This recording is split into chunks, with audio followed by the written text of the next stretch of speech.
Hi, I'm White Paper Animations, and this is lesson 2 of sprite animation on Scratch. So, my animation style is frame. So, if you're thinking about code animation, then you've come to the wrong place, buddy. So let's start. Today, I'll mostly focus on movement again, because we still haven't really, perfected our movement. You might think after the first one, you might have made something that looks good, but as always, to this lesson, we'll just do another one just to give, a better understanding. So, this time, let's use Nero.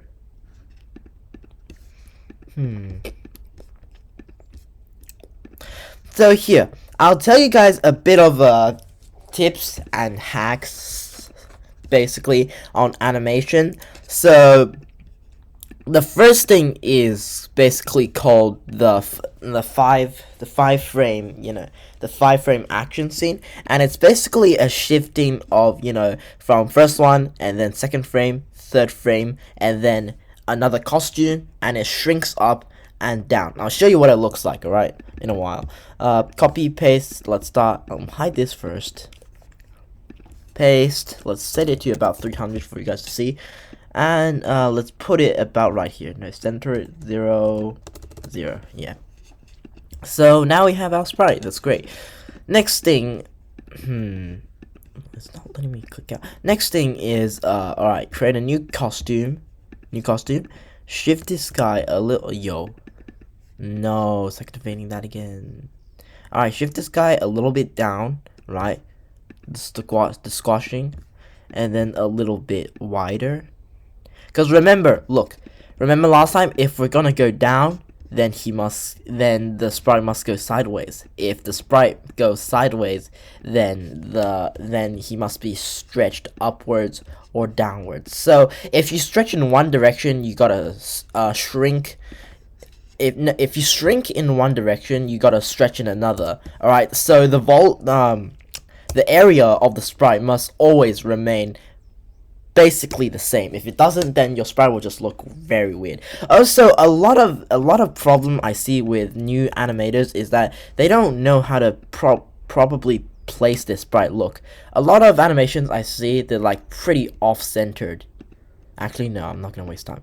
Pretty off-centered. So you want to make sure you center your sprites really carefully.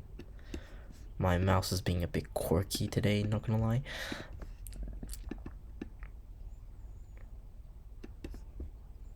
There. No, you want to make sure he stays at the same place always, all right? Let's just stretch this a little bit more down.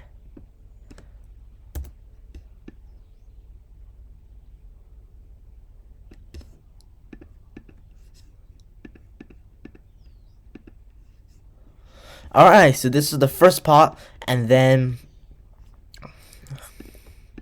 let's get another costume, do the same thing, paste. Alright, and then let's stretch him somewhat up, but not that much. Like, the difference shouldn't be a lot, but it still should be something. So now I gotta stretch him, I gotta shrink him horizontally, because, the area must still stay the same. So the area of this and this should be the same, even though it looks completely different. So this is at a weird angle, so maybe if I shift him a little bit, yeah, that's better. So, and then we return him back to his, original state.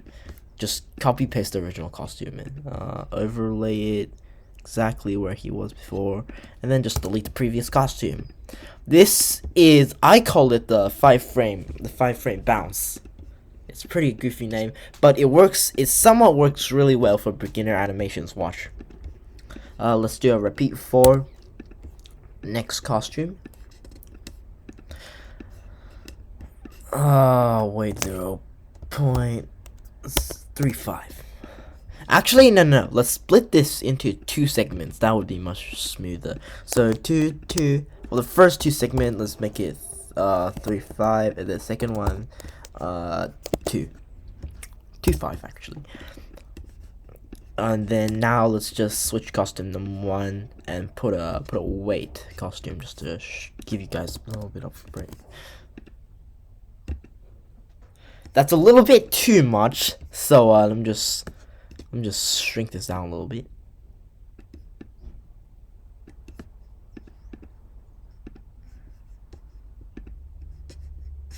All right.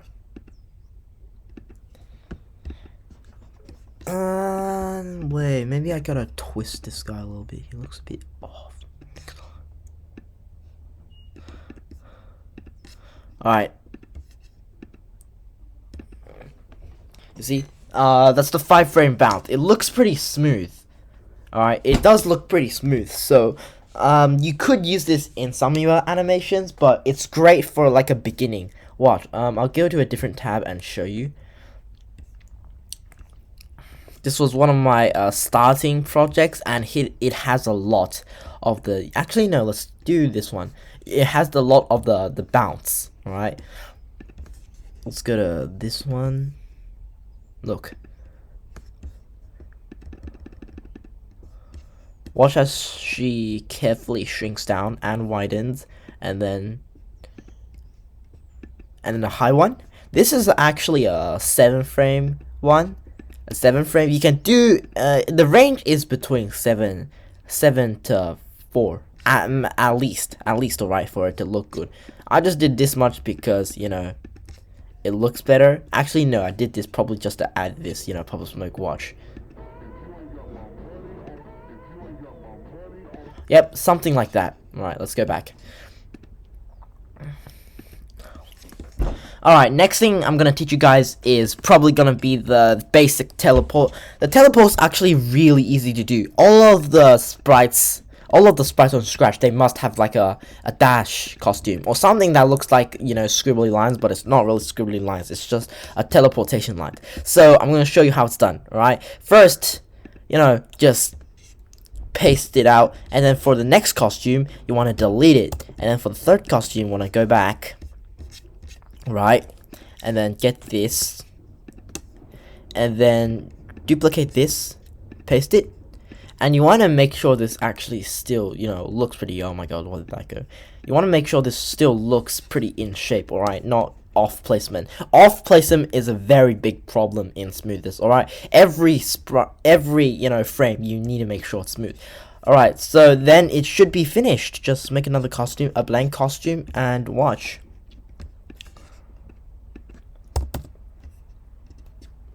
7 maybe, and 4, because that's how many costumes. So the time should be around 0.02 to 0.01, because 0.0 actually we want it to be extremely fast. You see, that's a great teleport. So that's about it. YouTube takes somewhat of a long time to upload, so I have to make things as short as possible. But listen out for these 2 tips. Try it yourself. The bounce sequence and the teleportation sequence. Maybe one day you'll use it in one of your future animations. Trust me, you'll use it. No, not really. The bounce maybe, but the teleportation you will definitely need to use it in, you know, future animations. That's about it. Thank you for watching. Subscribe, by the way.